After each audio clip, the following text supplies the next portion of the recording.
Because while your body rests, your spirit is still present. Sleep does not switch you off, it only removes your awareness. And that is where many battles begin. There are moments when a believer closes their eyes in peace, but wakes up with something missing. No wound, no noise, no memory. Just a quiet shift, a delay that wasn't there before, a weight that cannot be explained, a struggle that suddenly feels harder than it should. I know this because I was once on the other side of that night. I did not guess it, I participated in it. There are operations designed to pass through dreams, not doors. They do not announce themselves. They do not need permission from your conscious mind. They wait for sleep. In those hours, conversations happen. Agreements are suggested. Images are planted. Emotions are exchanged. And when the person wakes up, they believe nothing happened. But something did. I've watched believers pray powerfully during the day and lose ground quietly at night. Not because they were weak, but because they were unaware. Some attacks don't come to scare you. They come to adjust you, to adjust your appetite, to adjust your courage, to adjust your focus. So slowly that you blame yourself. You call it stress. You call it tiredness. You call it a season. But seasons don't whisper instructions into sleeping spirits. There are nights where your name is mentioned, nights where access is attempted, nights where boundaries are tested. And the goal is simple.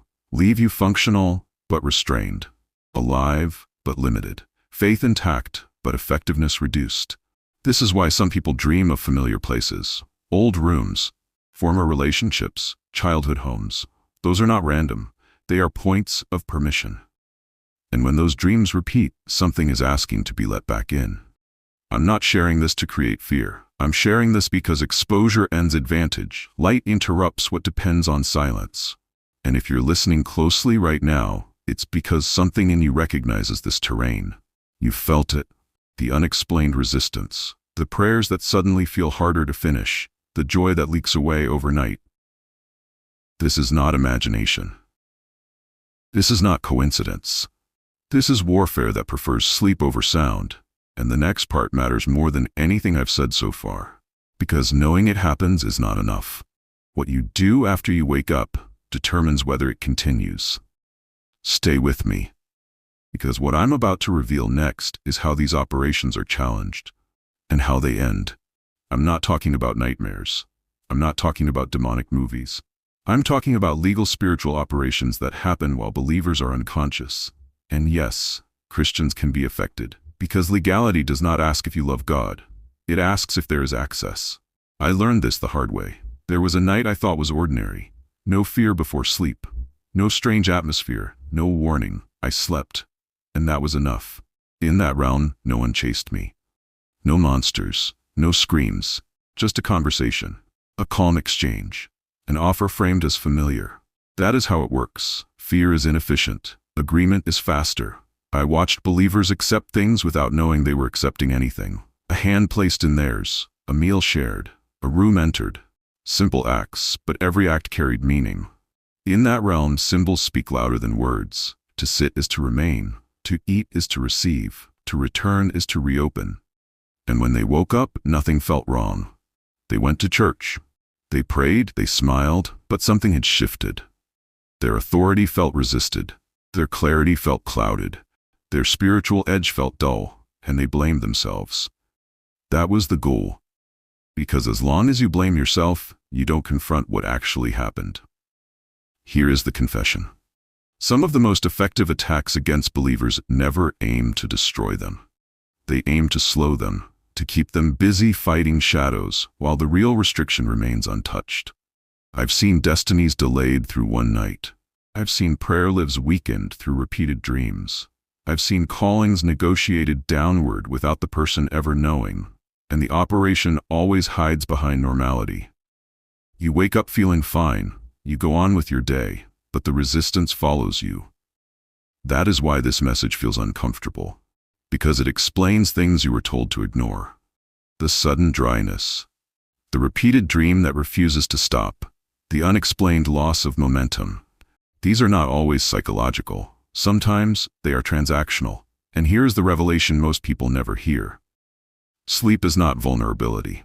Unprotected sleep is. When awareness is absent, structure must take its place. Because if you don't establish boundaries before sleep, something else may attempt to define them during it. And the reason this matters now is because exposure alone disrupts these operations. They rely on ignorance, they rely on repetition, they rely on silence, but once light enters the pattern breaks. And in the next part, I will explain the signs that reveal when these operations have already occurred and how believers reclaim what was quietly touched. Do not leave. This is where restoration begins. I'm not talking about nightmares. I'm not talking about demonic movies. I'm talking about legal spiritual operations that happen while believers are unconscious. And yes, Christians can be affected. Because faith does not cancel access. Only authority does. Because salvation does not erase territory. It establishes responsibility. Because what you don't guard can still be approached. This is where most people stop listening. And this is where the truth begins. Before I became a believer, I was involved in practices where night hours mattered more than daylight. Things were planned when people slept. Decisions were carried out when houses were quiet. And after leaving that world, Scripture confirmed what I already knew. The night is not empty. It is active, it is ordered, and it responds to authority. There are three things that are most commonly used against Christians at night. The first is subtle. It doesn't feel like an attack. It feels familiar. It comes through memory, through emotion, through places your heart has already visited before. It asks nothing loudly. It only waits to be recognized. The second is intentional. It is planned. It is repeated. It shows up in patterns, recurring scenes, conversations that restart, rooms you keep entering. It doesn't rush. It watches to see what you tolerate. But the third is the one many prayer warriors never consider. Because it doesn't come as opposition, it comes as permission. And by the time it is noticed, it has already done its work. And in the next moment, I will show you how to recognize which one has been used, and why ignoring the third is what keeps many battles repeating. She was a committed Christian woman, faithful in prayer, consistent in church, known for discipline. Nothing about her life suggested compromise. And then, sleep began to change. She started waking up tired, not physically, spiritually. Her prayers felt longer, but weaker. Her Bible stayed open, but the words felt distant. She searched herself. No visible sin, no rebellion, no secret habit. There was no obvious reason for the dryness, and that was the most troubling part. Then the dreams started, not violent, not chaotic. She wasn't chased, she wasn't harmed. She was watched. Always aware of a presence, always conscious but never attacked. She would wake up with her heart calm, but her spirit unsettled. And night after night, the same awareness. No voice, no threat, just observation. This is where many believers dismiss it. But the attack wasn't loud, it was silent, and silence can still carry authority. The turning point came during prayer, not sleep. She wasn't asking for relief, she was listening. And clarity came with one sentence that changed everything. Something is being exchanged, not taken forcefully, not stolen, exchanged, peace for heaviness, sharpness for dullness, fire for restraint, and it was happening while she rested. That is when her prayer shifted. She stopped asking, and she started revoking. She addressed what had been assumed. She withdrew permissions she never knowingly gave. She reclaimed authority over the night. Not emotionally, legally. And the change was immediate. The dreams stopped. Sleep became deep, uninterrupted. She woke up clear. Her prayers regained weight. Scripture opened again. Joy returned without effort. The resistance lifted because the access was closed. And this is important. The issue wasn't her faith. It wasn't her devotion. It was awareness. And once awareness entered, the exchange ended. If this sounds familiar, if you felt strong by day, but restrained by night, comment "I'm alert," because the next story reveals how common this is and why many believers experience it without ever naming it. Not every night disturbance is an attack.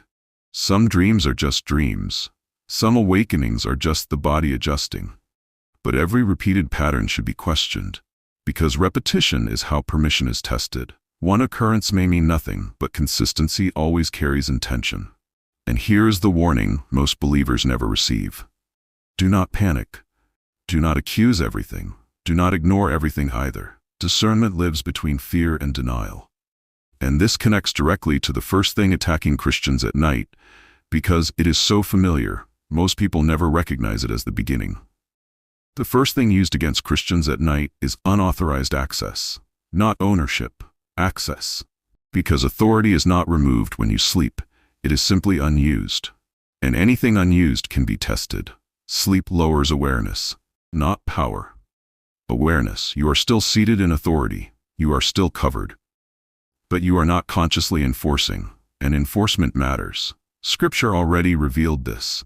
While men slept, the enemy sowed tares. The field was still owned, the seed was still good, but the timing was calculated. This is how unauthorized access works. Nothing announces itself.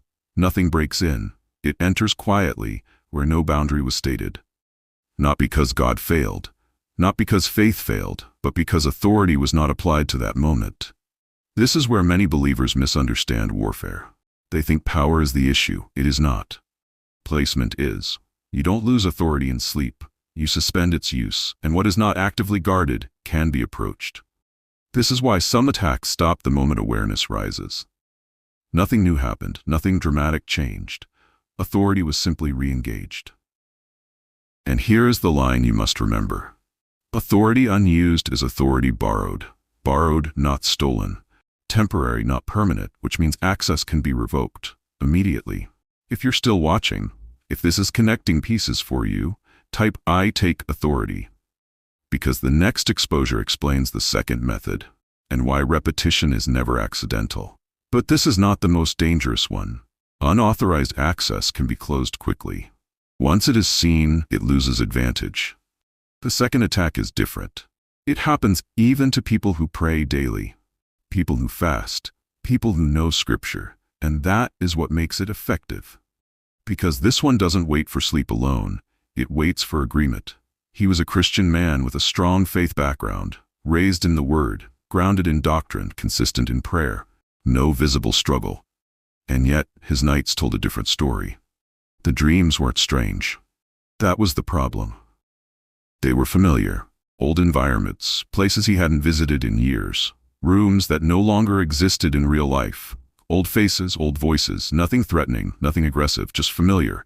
And every time he woke up, confused, emotionally drained, spiritually unfocused, not afraid, just unsettled. He would wake up feeling like he had been somewhere, like conversations had happened, but nothing he could fully explain. And this pattern repeated. Night after night, different scenes, same feeling. He searched for reasons, no fear before sleep, no indulgence, no compromise. Still, the effect remained. Then clarity came. One sentence shifted everything. Familiarity is how access is maintained, because what feels familiar doesn't trigger resistance. It doesn't alert discernment. It feels safe, and that is why it lasts. Those environments were not random. Those faces were not memories. They were invitations, not to return physically, but spiritually. And each time the dream replayed, access was reinforced. The turning point came when his prayers changed. He stopped asking why, and he started renouncing. Not emotionally, not aggressively, clearly. He withdrew agreement with old seasons, old identities, old emotional ties.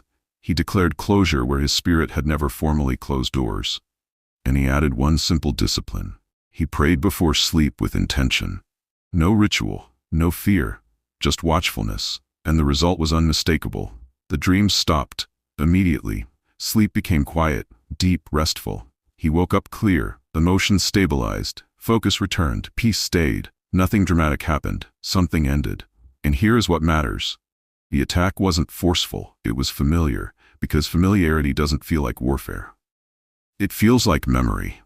If you're learning something new, if this is opening your understanding, comment fire. Because the final exposure explains the third method and why it is the hardest to confront. Ignoring night attacks doesn't make you strong. It makes you predictable. Predictable in schedule, predictable in response, predictable in what you tolerate. And predictability is what spiritual systems feed on. Because nothing is wasted. Everything observed is learned. When patterns are seen, timing is adjusted. And this is why awareness is not optional. It is protection. Because what remains unchallenged will eventually be repeated. The second attack is built on timing. Not fear, not noise, timing, because not all hours carry the same weight. The night has watches, measured periods, ordered moments. This is not mysticism, it is structure. Scripture shows it quietly. Jesus prayed at night, not once, often. Not because daylight lacked power, but because timing matters. There's a reason watchmen are mentioned. Watchmen do not create danger. They observe it. They stand when others rest. They guard transitions. And transitions are where windows open. Midnight to early morning is not magic. It is quiet. Less distraction, less resistance, less interruption. That is why legal activity prefers it.